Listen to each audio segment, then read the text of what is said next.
Once upon a time, in a village surrounded by vast green fields and majestic mountains, there was a young farmer girl named Clara. The wind danced among the golden wheat fields as she walked with light steps along the dusty trail that cut through the plantations.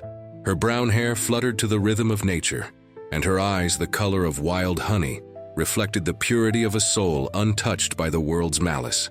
Since childhood, Clara had been raised in faith and simplicity, precious teachings left by her grandmother, Mrs. Maria, a woman of few words but deep wisdom. On cold nights, sitting near the fireplace, the elderly woman would hold her granddaughter's small hands in her own, marked by time and hard work, and whisper with a trembling voice that God's love was the light that illuminated the darkest paths. "Remember, my little one," she would say with tearful eyes, "when the darkness seems impenetrable, when the burden is too heavy for your shoulders, it is divine love that will guide you home." Those words took root in Clara's heart, like seeds planted in fertile soil.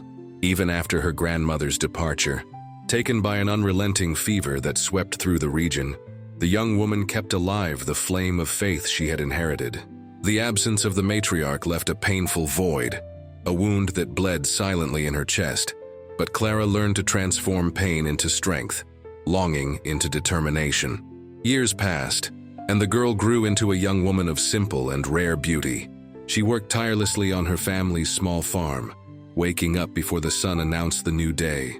Her delicate hands, now calloused from constant labor, cultivated the wheat with care, as if each grain were a silent prayer.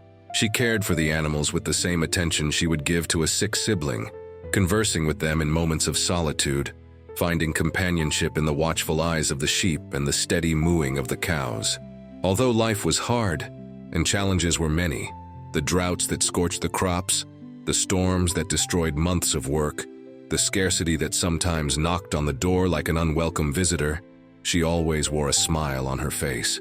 It was a smile born from within, fueled by the unwavering belief that her faith could move mountains, that tomorrow would be better than today, that trials were merely the path to the soul's maturation. The other young women in the village, with their colorful clothes and dreams of moving to the big city, often mocked Clara's devotion. "Look at her," they would whisper with malicious giggles, "always with her head in the clouds, believing in old stories." But the spiteful words slid past her like water over a swan's feathers. Clara didn't mind the mockery, for she knew that true wealth wasn't in expensive dresses or gleaming jewelry, but in the peace that dwelled in her spirit. "One day you'll understand," she thought, as she watched her childhood friends drift away, "that there are treasures the eyes cannot see, and that the heart cannot buy."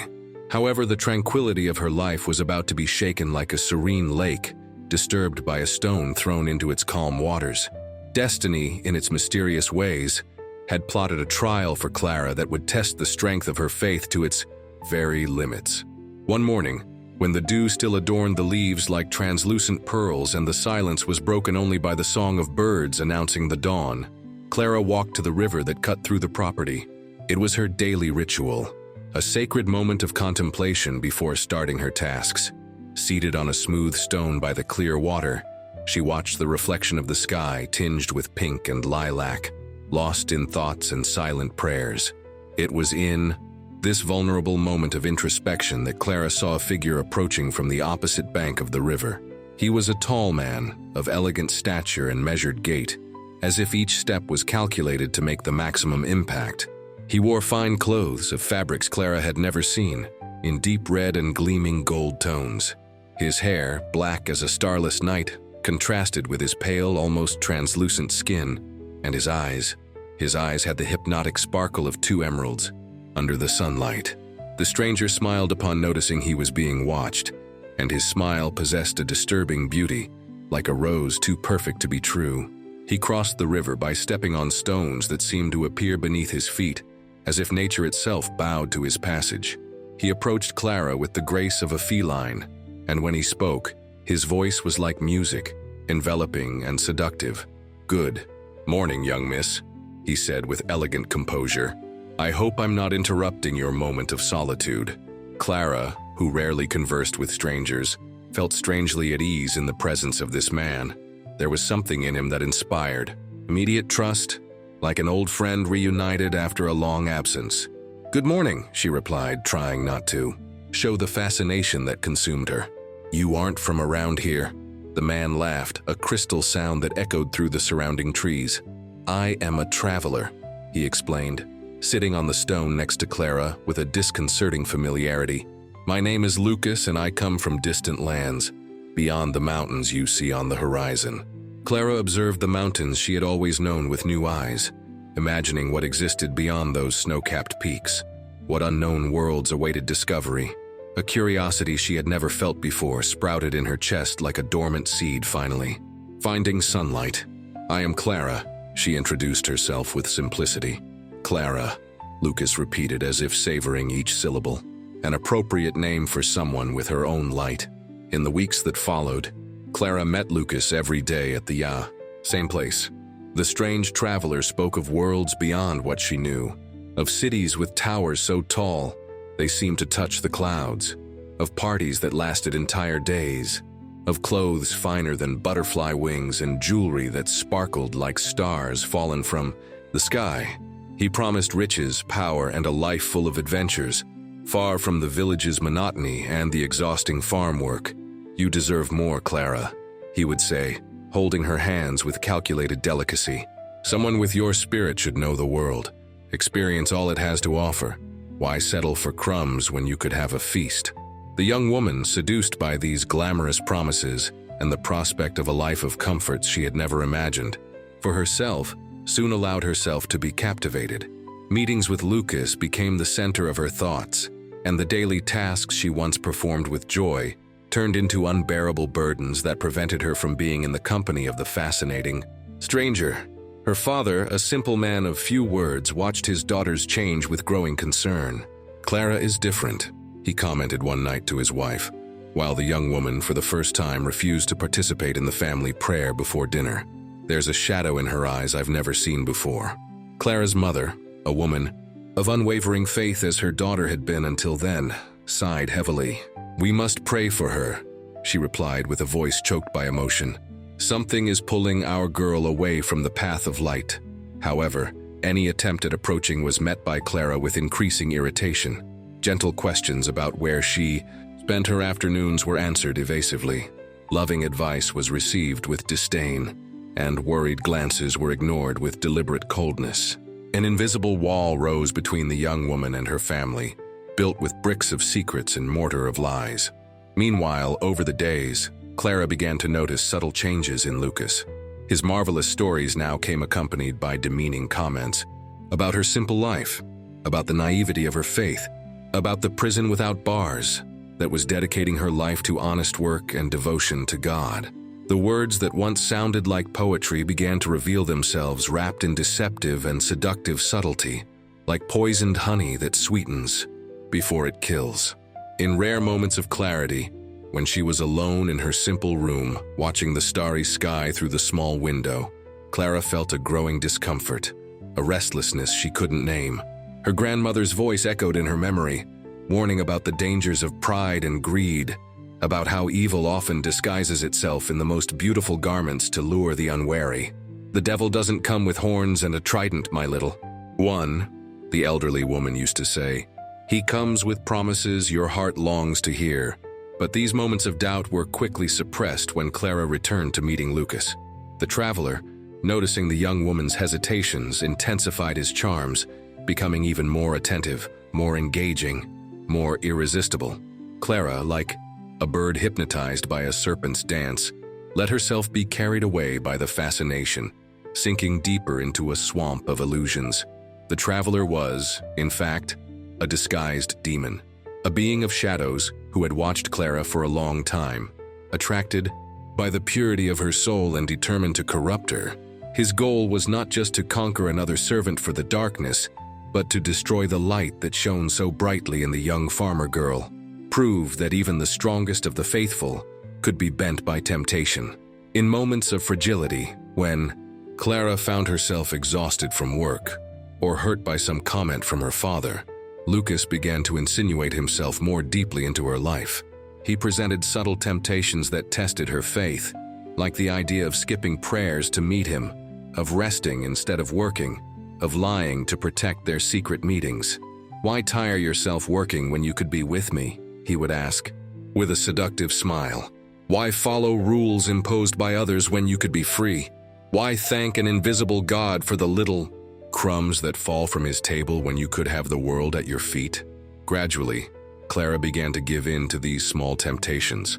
At first, they were just innocent lies to justify her absences. Then she started neglecting her responsibilities, letting her elderly father take on tasks that were once hers. Finally, prayer, which had once been her refuge in difficult times, became an abandoned habit, replaced by dreams of grandeur and a life alongside the mysterious Lucas. Seeds of doubt began to germinate in her heart, and Clara found herself torn between her devotion to God, which had been her foundation all her life, and Lucas's tempting offer of a world of pleasures and discoveries. It was as if two invisible forces were battling for her soul, pulling her in opposite directions with equal intensity. During this period of internal confusion, the family's fields began to wither. The plants, which once thrived under Clara's care, now wilted inexplicably. The animals, always healthy, fell mysteriously ill. The modest prosperity the family had always enjoyed turned into alarming scarcity, as if a curse had been cast upon the property. Clara's father, a man of simple but unwavering faith, called the family together for a special night of prayer. "Something evil is roaming around our home," he declared with tear-filled eyes, not out of fear but determination. "We must unite in prayer and ask for protection." Clara, driven more by guilt than by faith, participated in the family ritual. As words of devotion were spoken, an unexpected storm broke over the region. Thunder roared like furious roars, and lightning split the sky into shards of light, illuminating the family's focused faces. Clara felt a chill run down her spine when a particularly violent thunderclap shook the small house, making the windows tremble in their frames. Amid this display of nature's fury, the young woman had a fleeting vision that left her breathless.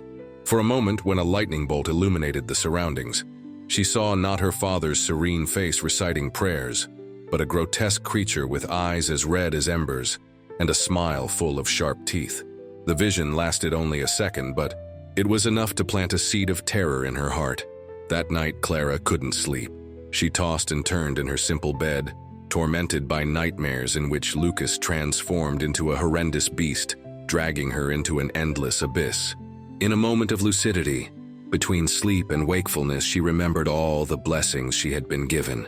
Her parents' unconditional love, the wisdom passed down by her grandmother, the beauty of the simple life she led, the peace she had felt all her life as she communed with God in her prayers. These recollections awakened in Clara a deep nostalgia for the time when her faith was unquestionable, when her heart knew no doubt that now consumed her. A solitary tear rolled down her face as she wondered how she had allowed a stranger, no matter how fascinating, to shake the foundations of everything she believed in. The next morning, determined to confront her fears, Clara walked to the river.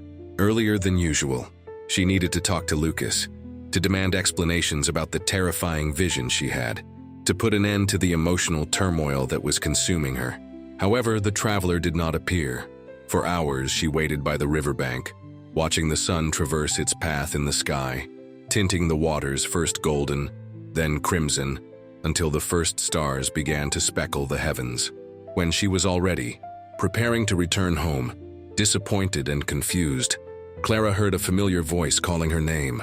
Lucas emerged from the shadows of the trees, more handsome than ever, his eyes shining with a supernatural glow in the twilight's dimness.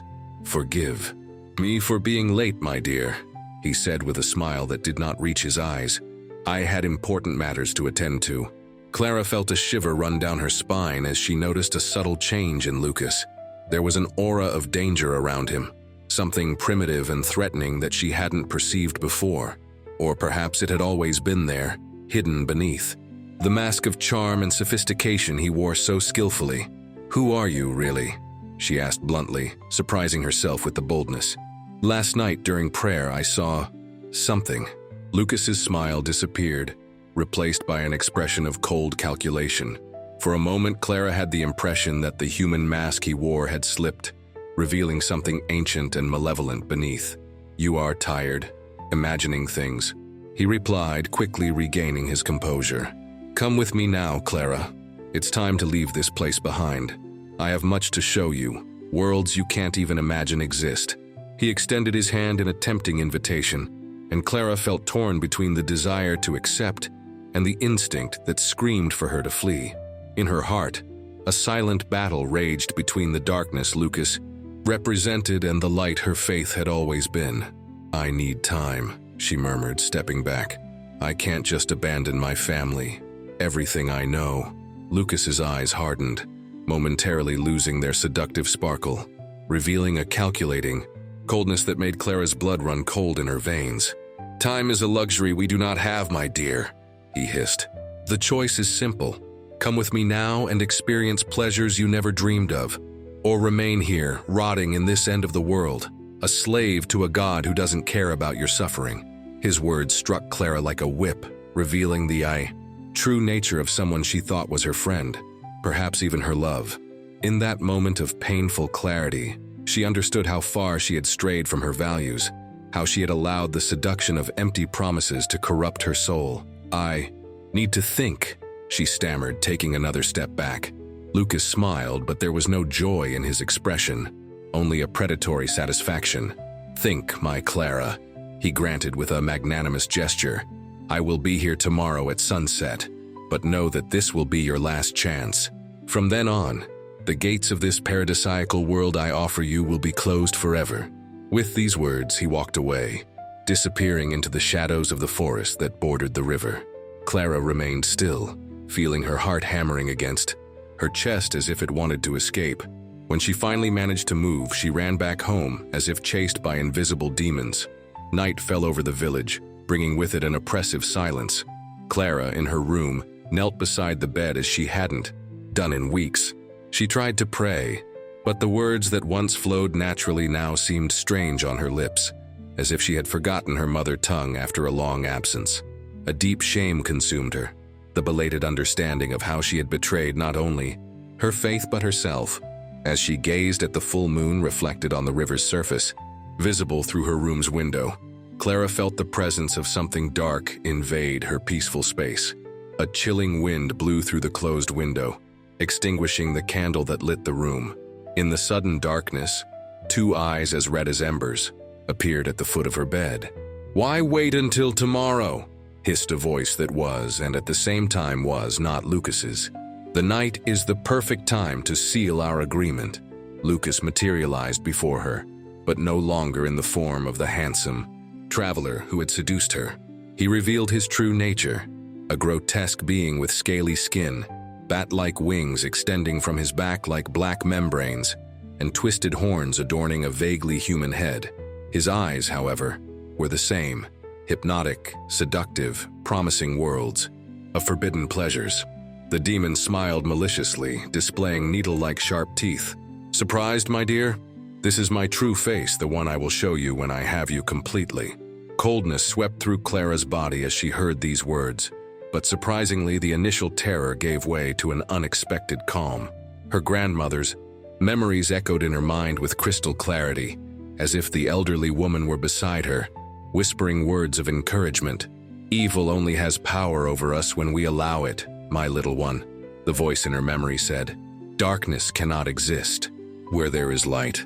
Clara recalled the moments of pain in her life, the death of her grandmother, the lost harvests, the diseases faced, but also the victories she had achieved with faith and tears.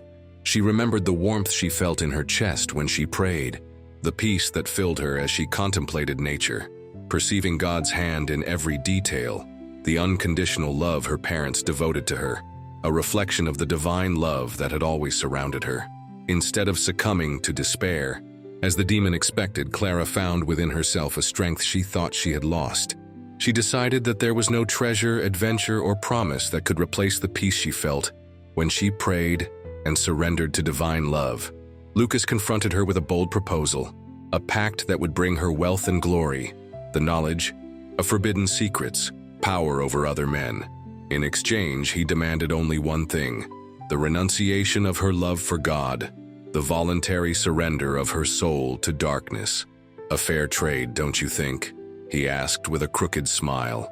A life of pleasure and power in exchange for a soul that, in the end, is just an abstract concept. In an internal battle that consumed her, Clara felt every fiber of her being torn between temptation and redemption. On one hand, the promise of an extraordinary life, free from the limitations of morality and faith. On the other, the awareness that such a choice would mean an eternity of spiritual void, separation from the light that had always guided her steps. With tears in her eyes, she declared her decision.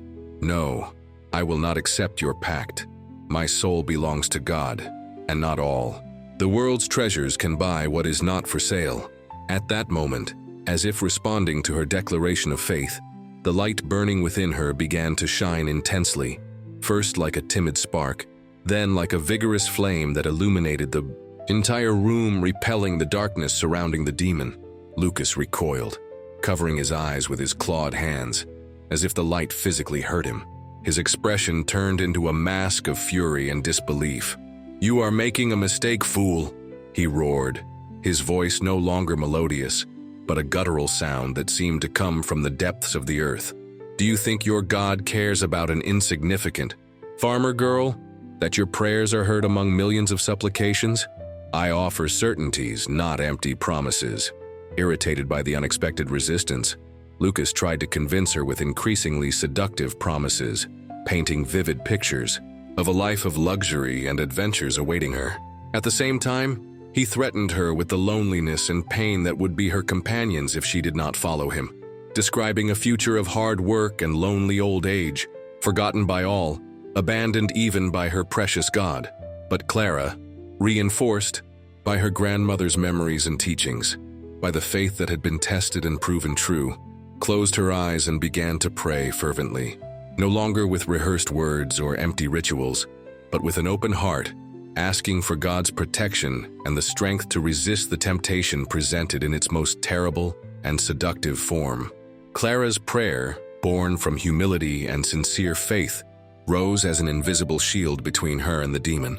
The more she prayed, the more intense the light emanating from her being became, a light that did not come from an external source but sprang from within, from the restored connection with the divine that inhabited her soul.